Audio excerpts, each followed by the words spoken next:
I'm Douglas Mason, CEO of Naturally Splendid, symbol NSP on the TSX Venture Exchange. Naturally Splendid is a biotechnology and consumer products company focused on the global cannabis and health markets. Naturally Splendid is expanding distribution in this rapidly growing market with products currently in Canada, the USA, South Korea, Germany, and Australia. To view our comprehensive company presentation and for more information, please visit our website at naturallysplendid.com. You're listening to HowStreet.com radio, available online at TalkDigitalNetwork.com. Welcome to HowStreet.com radio, the online source for market opinions. Here is Jim Goddard. My guest is Danielle Park, editor of the popular blog Juggling Dynamite and president of Venable Park Investment Council Incorporated. Welcome back to the show, Danielle, and happy summer so far. Thank you, Jim. Danielle, the transports are showing signs of weakness in the markets. What is that telling us? Well, they have really since last fall, like about a year ago. Actually, the transportation index in the Dow peaked in December of 2017. So they've been, they sold off into the bottom in late December. They recovered a bit, but nothing like the broad cap indexes have. And that really is a red flag for this whole idea of ongoing recovery in the economy, because although there's been this force of buybacks coming in to large cap stocks, the Trump tax cuts certainly provided extra cash for companies to buy their own shares and elevate them in 2018. We haven't seen the same recovery in transports, and indeed they're still, as I say, lower than they were at the peak in 2017. And really that goes back to this long-standing connection between you can engineer earnings if you want, but it's hard to engineer revenue and sales, and product moving, sales going out the door is connected to the transportation industry. So if you're seeing a sustainable improvement or sustainable sales growth going in goods, you should see a similar trend in the transportation sector. So it's always been considered in a red flag or a concern if transports aren't participating in gains that industrial stocks are having. And we're seeing that, whether it was in warnings from UPS and Purolator and all these companies that move things, whether it's the large shipping boat companies, the tankers. It was railways this week. Everyone's sort of saying it's a very perplexing economy because on the one hand, capital flows continue to go into stocks. On the other hand, they're seeing weakness all around in the every other indicator pretty much of viability in the overall economy. And so that continues to be another thing that makes me continue to think that the peak of the economy has already been in sometime in 2018, and that we are now into the end phase of this cycle, which is typically recession. Right now, of course, they're saying we have record low unemployment. But is it the kind of jobs people are holding and the fact that many have to have 2 or 3 part-time jobs to get by? Well, and also unemployment at a low is always coinciding with the top of a cycle, right? That's the very nature of it. So when you have unemployment very high, you're more likely coming out of a recession or a downturn. When you have unemployment very low, you're more likely heading into one. And so yes, we've got this, anyone that could find a job has been able to find a job, whether that's a good job or whether that's a couple of jobs to try and make ends meet. We've had this, officially the longest expansion on record this month, 10 years since the recovery began in June 2009, but it's also been the slowest recovery, as we've discussed many times, the weakest in terms of actual productivity growth, in terms of gains, in terms of wages. All these things have really been keeping consumption back. For a while it was enabled by taking on lots more credit, which we've discussed many times, but now again we're seeing credit in contraction mode all around the world because people can only take on so much debt, and then they need some wage gains. So we haven't yet seen that in a measurable or an important way, and that's why we haven't had much trickle through the economy of, the capital that the central banks have been trying to force through the banking system, as an example. So you've got lots of asset bubbles, you've got lots of waste, you've got lots of malinvestment, but you don't have much in the way of sustainable consumption. Well, we have companies saying we'd love to see you buy more, but each individual company also refuses to pay their employees much more. Who's going to buy these goods?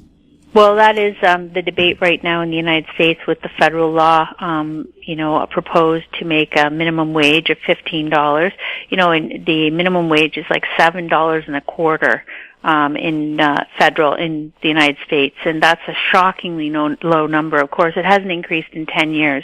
So clearly market forces aren't sufficient to drive that up. It's been a bunch of factors at work there, some of it globalization and moving offshore, some of it automation, which has just meant less workers, but it's also this whole amalgamation of industry into these large conglomerates, which are essentially dictating, they can collude within each other, which they do. Competitors and narrow competitors in markets will collude and decide that they won't poach each other's employees or offer incentives, as they've done in tech. There's been a lot of criticism of Silicon Valley for that exact practice, which is a way of keeping wages capped when employees can't sort of be bid by other competitors. Also, when there's only a few companies hiring in a given space, they also have the upper hand in keeping wages down. And, the whole problem with all this is the same thing with, not having equal wages between the sexes. It's an economically disastrous policy, because what ends up happening is you can't have any more consumption, and you get these tops, which we've seen, and now we have the downside of that, which is the weight of the debt that's been accumulated over the last decade, which has gone, really incredibly high. I mean, the debt to global GDP is now over 300%, Jim. We've never seen anything like this, and it's at every single level, governments, corporations, households. So this is something that's going to be hounding us for a long time here. How do we, right-size this debt? How do we pay it down? How do we get it smaller? In whatever ways, bankruptcy, write-offs, all of it. And that reorganization is not something we're going to be able to fix quickly. So we really have to look at ways here to increase efficiency and to make more bang for the buck. And that means getting more spending ability into more people's hands. So certainly, we need to bring in higher wage requirements and also equal pay requirements so that women are paid the same as men. That's a no-brainer. Then you have to look at efficiencies, and this is something that I look at a lot, because when you can't get income up significantly more in the near term because you've got this slowing economy and companies are now on the run trying to cut expenses again, when you're in that phase, you're sort of stuck with the cash flow that you have. And the best way to manage through that is to figure out ways to reduce spending, reduce waste, so that you have cash to spend in other areas that are essential, or investment in other areas that are essential. And so one of the ways you do that is you figure out, on a household basis, people look at their spending, their budget, and say, how can I cut waste? So that means often, taking out the daily coffee runs and the eating out stuff to a large degree, but it also means perhaps taking public transit. It also means, in many cases, looking at subscription services that people can cut. It also looks sometimes at downsizing one's accommodation or residence so that you have a more efficient shelter cost. It also looks at, for example, the whole migration to electric vehicles. Yes, they're more expensive to buy right now, but by 2022 they're expected to be competitive on a new vehicle to new vehicle basis with ICE engine cars. And certainly in terms of the cost to run them, they're already remarkably cheaper than trying to run a conventional ICE engine car. So those are the ways that we're going to increasing efficiency throughout. Energy is a huge area, right? And luckily we've got all this really incredible technology coming on stream, both in terms of spending less energy to produce the same outcomes and having lower cost structures. So that's all very positive, and I believe that's going to be where the big benefits and boom comes in the recovery after this downturn. But working down the debt is definitely going to be an impediment. We'll have more with Danielle Park right after the break. Media recognition from Bloomberg, Reuters, recycling trade publications, patented process for 100% recovery of critical metals, including cobalt, lithium, nickel, manganese, aluminum. American Manganese is focused on recycling lithium-ion batteries for electric vehicles. American Manganese trades on the TSX Venture, AMY, the US, AMYZF, and Frankfurt 2AM. For more information, visit AmericanManganeseInc.com or phone me, Larry Ray, at 778-574-4444. Don't miss out. Stay informed. Receive the HowStreet.com weekly recap with thought-provoking podcasts, radio, and articles delivered to your inbox. Sign up for the HowStreet.com weekly recap on our homepage at HowStreet.com. Welcome back. We're speaking with Danielle Park. Danielle, Canadian government bonds are rising as growth in the economy stalls. What's that signal telling the Bank of Canada? Yeah, so the Bank of Canada has so far maintained that they're on hold in terms of not cutting interest rates further on the policy or the front end that they control. And the U.S. Fed at the same time has already intimated that it will be cutting rates potentially as early as this month because of weakness in the economy and concern about that. So at the Fed meeting testimony last week, Chairman Powell said that he admitted that perhaps it was a mistake for the Fed to tighten rates at the start of the year, and that's something they maybe want to walk back at this point. So the more that they talk like that, the more that other countries around the world, like Australia and Russia and many other places, have already signaled. China's already starting to do easing efforts, if not outright rate cuts.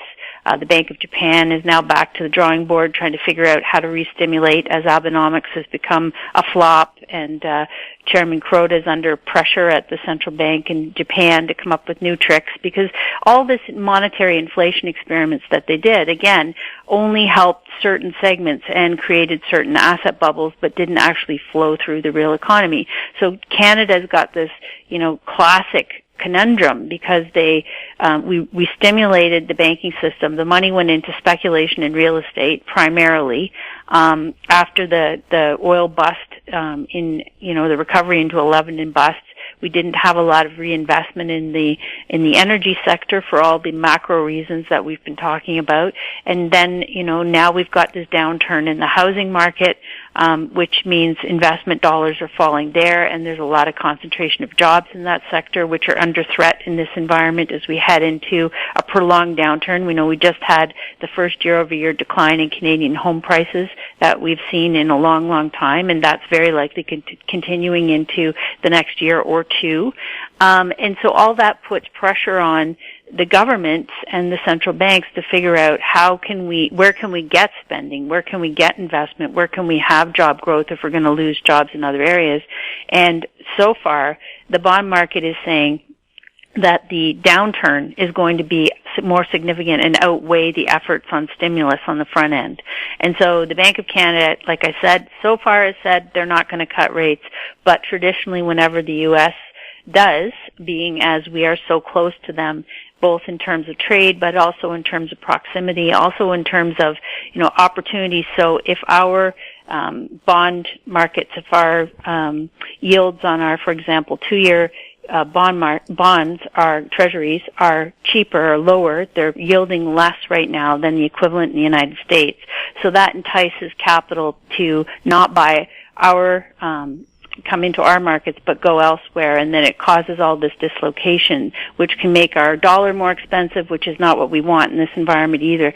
So all that means that the Bank of Canada can talk all it wants, but ultimately will likely be cutting rates over the months ahead. And that flight back is not just the realization that rates aren't going higher, but they're going to be cut, that puts a bid under existing treasuries, but it's also that flight to quality where people realize that the other assets that they're piled up to the roof on, like equities and preferred shares and corporate debt, all of which has become very overbought this cycle, all that stuff has a significant downside risk in this environment, And when prices start to fall there, people look for where they can go for safety and stability, and that's ultimately things like government bonds, certainly in Canada. Not all governments, of course, and we've seen this indiscriminate buying of credit at every level, of every kind of quality, junk debt, all that stuff has been way overbid this cycle. But that's kind of things that people start to sell in this environment. Liquidity crunch is building. They're seeing, we saw a liquidity crunch in the final months of 2018, and we had a rebound for the first 6 months of this year, but we're starting to see that again in the repo markets, which is overnight credit markets, and swaps markets. We're starting to see a credit crunch, and that really drives people to sell things they can. And unfortunately, a lot of pensions, funds, and people are currently holding a large amount of assets which are essentially illiquid, and that they're very tenuously liquid in a positive momentum market. When you get into a pressure selling style market, you can have no bids whatsoever for some of these assets, and so people end up being forced to sell the things they can because they need cash. And I think that's the environment that we're heading into here. And that means that, when there is a liquidity crunch and there isn't enough bid for assets that people are trying to sell and turn into cash, you tend to get vertical drops in price. We've seen that in past episodes. We certainly saw that in the 08-09 episode. We saw that in late 2018, which, as I say, I believe is a sort of rehearsal for what we're going to be encountering in the rest of this year. We'll have more with Danielle Park right after this. Hi, I'm Douglas Mason, President and CEO of Rainy Mountain Royalty Corp., RMO, on the TSX Venture Exchange. Rainy Mountain Royalty Corp. is a Canadian-based mineral exploration project generator. The company currently holds multiple property interests in Ontario with joint venture partners and is seeking further joint venture partners for other drill-ready properties in our portfolio. For more information, please visit our website at rmroyalty.com or call me at 604-922-2030. Cypress Development Corp. is developing a world-class lithium resource in the heart of Clayton Valley, Nevada. The size of the resource makes the Clayton Valley project a premier asset with the potential to impact the future of lithium supply. Cypress Development Corp. trades on the TSX Venture Exchange, symbol CYP, the OTCQB, symbol CYDVF, and on Frankfurt, symbol C1Z1. For more information, please visit our website, cypressdevelopmentcorp.com. Welcome back. We're speaking with Danielle Park. Amid the 737 MAX crisis, where maybe perhaps that new airliner won't be allowed back in the skies until the new year, there is a move to make the skies cleaner. Harbour Air in Vancouver is going to experiment with electrically powered aircraft. They say it's easy for them to do because their flights are 30 to 90 minutes, so no problem packing enough power in a battery. Is that a trend that we're going to see elsewhere? Yeah, well, it's in every mode of transportation, right? So we're seeing this push for, for example, the statistics on air travel are remarkable. We know that the population of the planet has doubled in the last 50 years, but air travel globally, the volume has increased by 50% just in the last 6, Jim. So this is part and parcel of this population wanting to, the globalization aspect, people wanting to travel within the world, but it's also a function of the non-pricing of the impacts, the environmental harm, the allowing corporations to get away without pricing the carbon impact or the pollution impact properly of their operations. So you have these very cost-effective or very cheap flights that have really spread throughout with a lot of different airline carriers. And if they were forced to account for the harm in their emissions, the cost of travel would be much higher. But in this last period, as we've got this huge bump in volume, we haven't had that pricing correctly aligned. And so now, as we go into, we're starting to see, for example, new regulations in tankers for shipping, where regulations came in starting in 2012.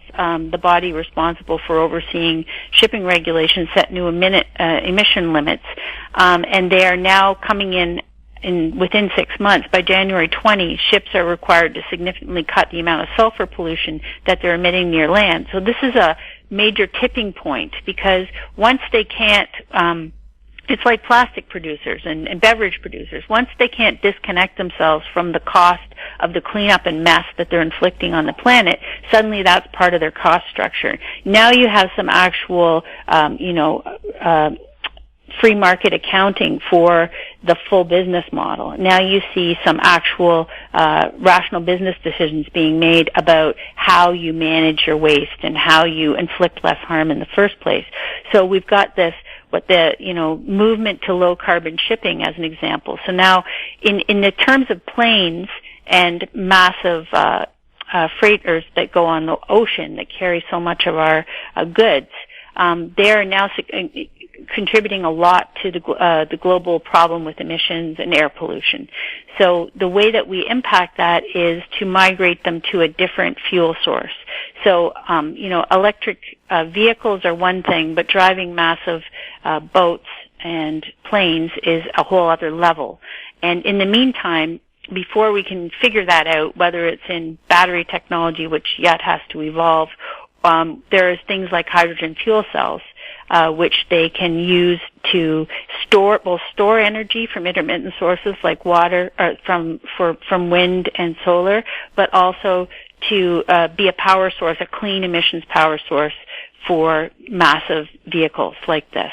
So that's one of the things that's currently in process. And again, this is where regulation has a leading role, because when changes are mandated, business responds, right? When businesses are allowed to get away with polluting and not cleaning up or not accounting for their impacts, they will do that, right? Because the profit focus says, why should we worry about things that we don't have to worry about? But once it's become something that is a cost of doing business, once we tie that responsibility back, extended producer responsibility, like they're doing in British Columbia with packaging, like they're doing in many countries around the world. This is the next big thing.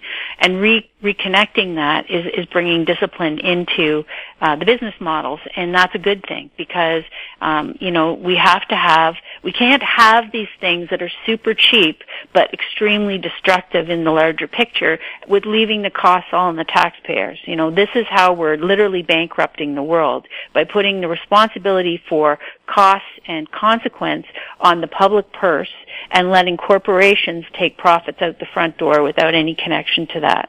So this next wave is going to be about how do we connect those two again, and it's going to be an excellent sobering mechanism for business decisions, and that's going to be very positive.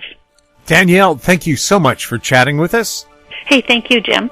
My guest has been Danielle Park, editor of the popular blog Juggling Dynamite. If you have any questions for Danielle or any of our other guests, you can send them to info@howstreet.com. Find us on Twitter @HowStreet, our YouTube channel, Talk Digital Network. I'm Jim Goddard. Thank you for listening. Comments made on HowStreet.com radio are an expression of opinion only and should not be construed in any matter whatsoever as recommendations to buy or sell any financial instrument at any time.